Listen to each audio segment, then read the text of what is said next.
This is Kelly from Watch the Obsession. Thanks for taking time to watch this video. Please click like and subscribe and hit the bell for future notification. Today we're going to talk about the document drop that was just made available yesterday, and these are court documents that are dated for June 16th, 2023. Among these documents are just the typical thing that's been going on in this trial or in any trial.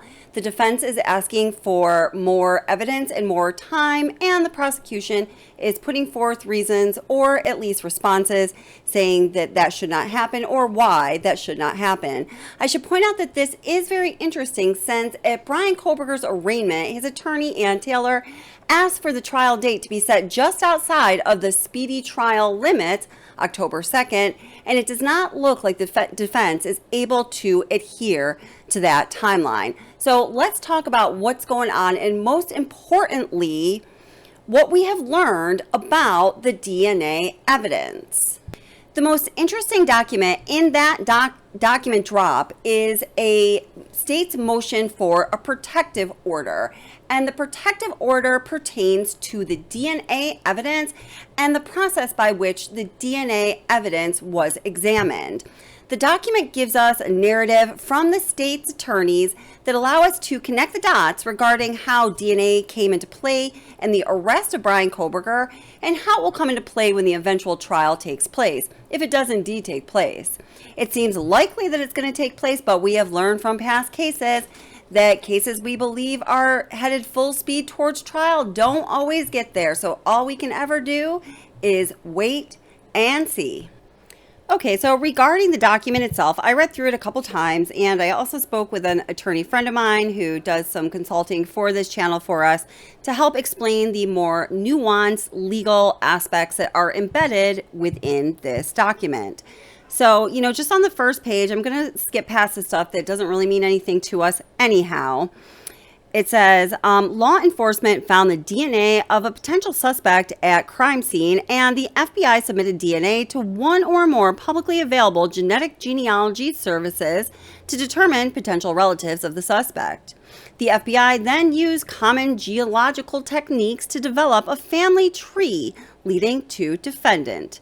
The state seeks to protect from disclosure the names and personal information of hundreds of innocent relatives on the family tree, the names of the publicly available genetic genealogy services used, and certain other information described below.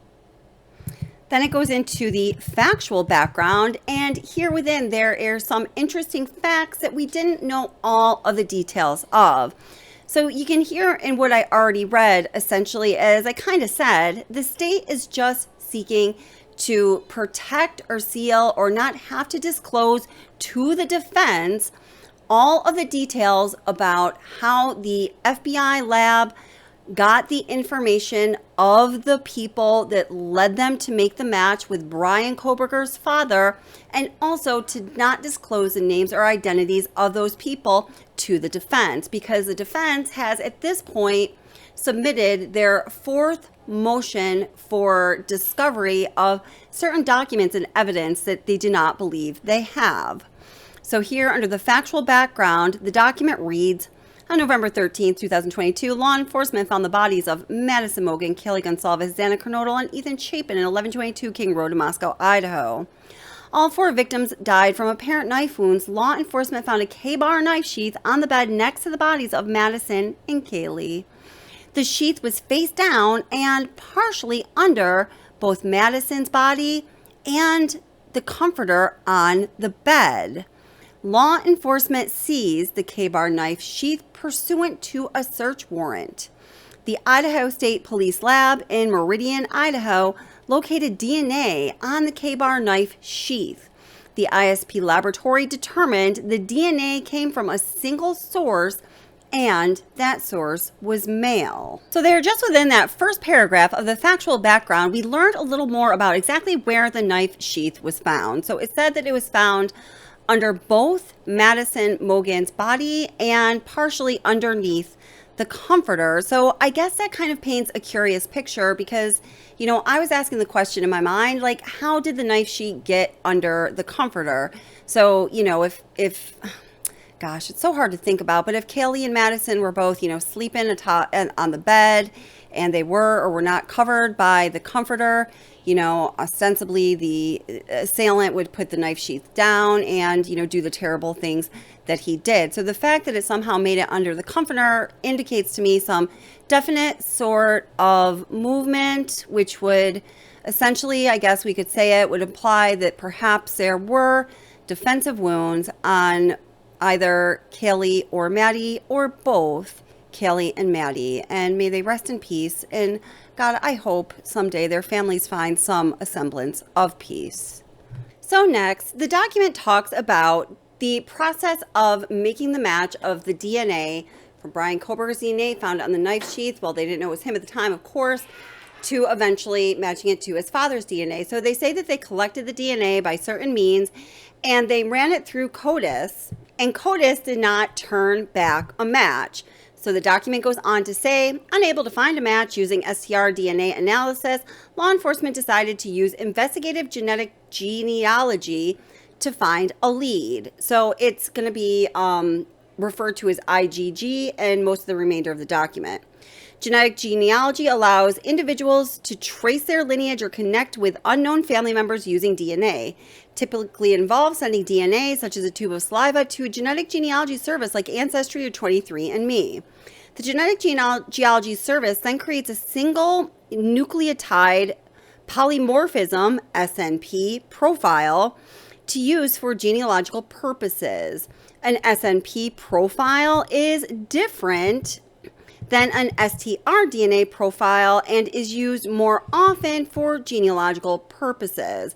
The genetic genealogy service then uses an algorithm to compare the user's SNP profile to the SNP profile submitted to the genetic genealogy services by other users to determine ancestry and potential relatives. The genetic genealogy service shares with the user a list of potential relatives, and depending on the specific genetic genealogy service, personally identifying information on those individuals like their name, email address, and the amount of DNA the user shares with potential relatives. The user does not receive any genetic information pertaining to other databases. For example, the user's DNA profiles are not shared with one another between those services. The same process is frequently used by members of the public and can also be used by law enforcement as part of their investigation, a technique referred to as IgG. Once publicly available genealogical service shows law enforcement potential relatives of the suspect, law enforcement applies traditional investigative and genealogical methods to build a family tree in an effort to follow the tree to the suspect or close relative of the suspect. Family trees can be used to narrow down a potential suspect based on factors such as age, gender, opportunity, known physical address, and characteristics of the suspect. In this case, investigators use IgG to begin the purpose of developing the lead to the individual who left the DNA on the K-bar knife sheath. The Idaho State Police utilized a private laboratory to develop SNP profile from the DNA on the K-bar knife sheath. The private laboratory started using genetic genealogy to develop a family tree, but after law enforcement decided the FBI would take over, the private laboratory ceased its efforts and sent the SNP profile to the FBI. So this is important because we're going to find out that it was the FBI and in part the Idaho State Police who did all of the work towards this testing. Goes on to say, the FBI uploaded the SNP profile to one or more publicly available genetic genealogy services to identify possible family members of the suspects based on shared genetic data. The FBI could then view through genetic genealogy services portal information regarding potential relatives of the suspect who left the DNA on the K-bar knife sheath. Based on the information the FBI could see in the genetic genealogy services portal, the FBI went to work with building family trees of the genetic relatives of the suspect of the DNA that was left behind at the crime scene in an attempt to identify the contributor of the unknown DNA. The FBI built the family tree using the same tools and methods used by the members of the public who wish to learn more about their ancestors. For example, the FBI consulted social media, viewed vital records such as birth and death certificates, and viewed other information already contained in the user portal for genetic genealogy services, including unverified information submitted by other users of the genetic genealogy service. The FBI also consulted subscription-based databases available to law enforcement for information on individual people. The product of the genealogy conducted by the FBI was that a family tree that contain the name, birth date, and death date, if applicable, of hundreds of relatives, as well as their familial connections between each other and the suspect, Bryan C. Kohberger. The FBI then sent to the local law enforcement a tip to investigate the defendant. So this is very interesting once again, because we learn more about what happened in the investigative process that led to the arrest of Bryan Kohberger. So the FBI did all of this work using common tools that any of us might use if we are using 23andMe or going on Ancestry.com. They then gave that tip to local law enforcement and said, hey, investigate this guy. I think this is very interesting.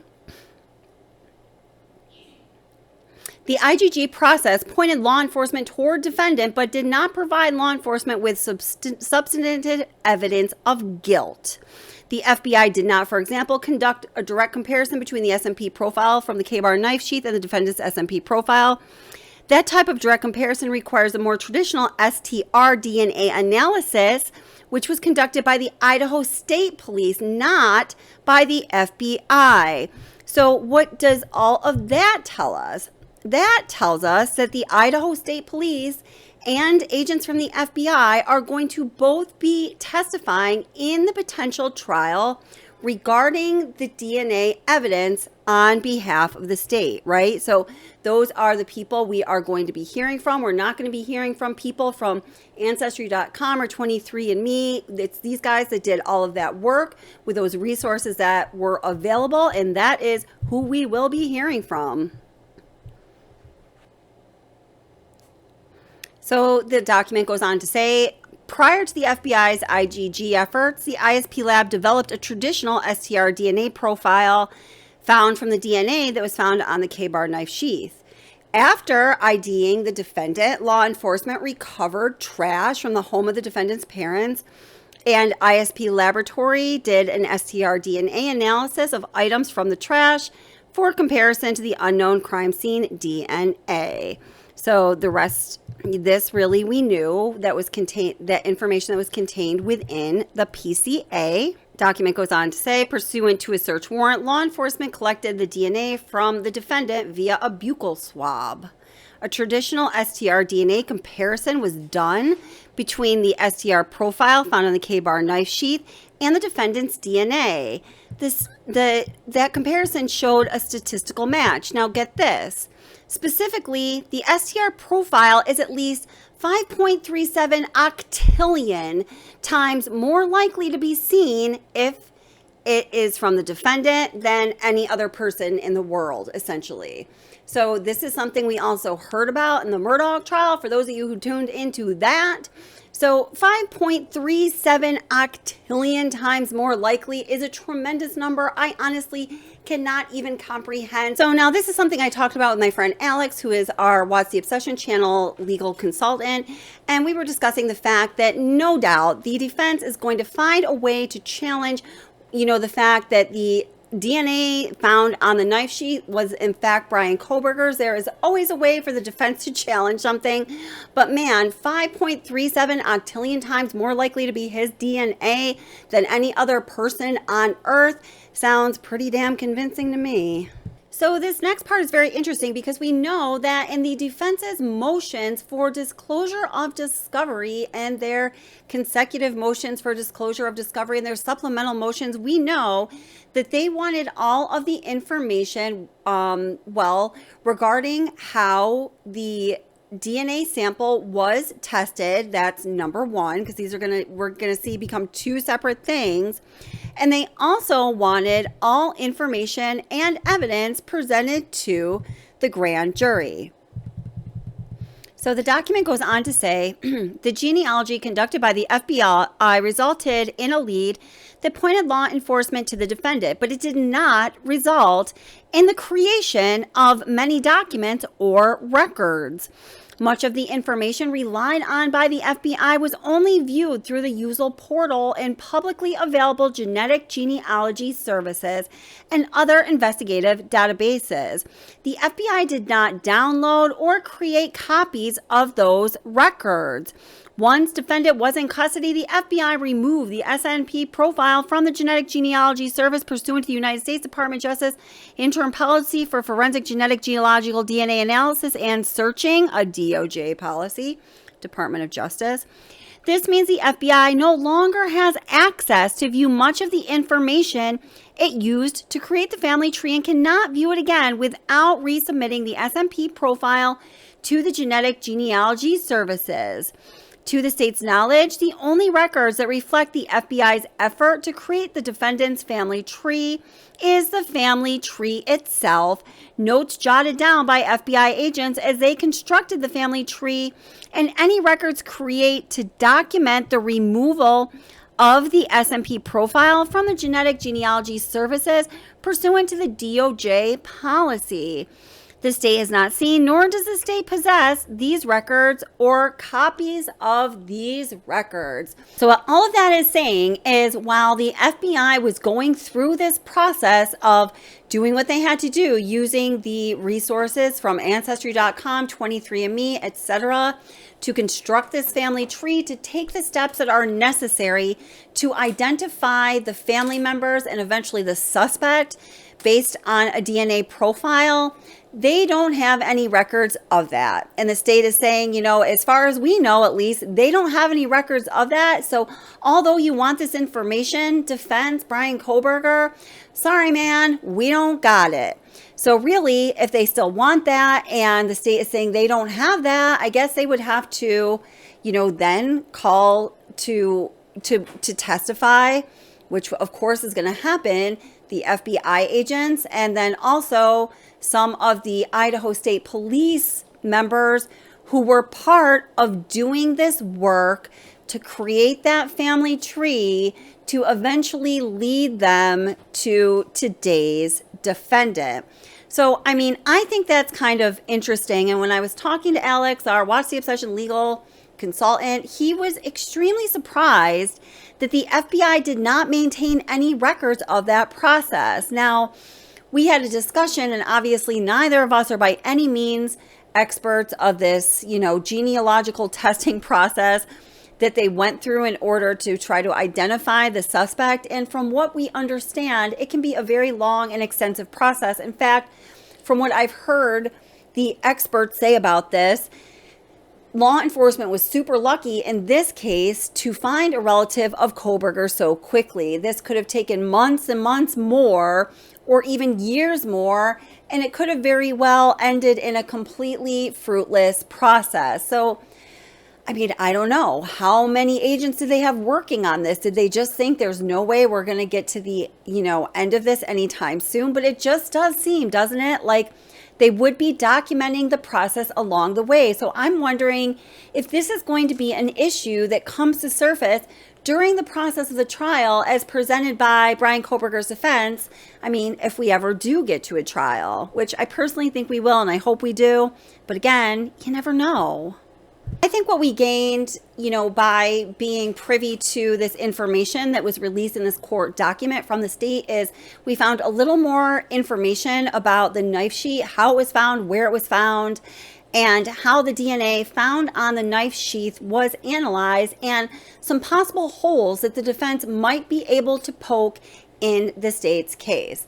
But it was certainly verified that yes, DNA evidence does exist, and here are all of these details about it. Thank you so much for watching. Please leave a comment and let me know what you think about this information. And please remember to hit like, subscribe, and check that bell for future notifications.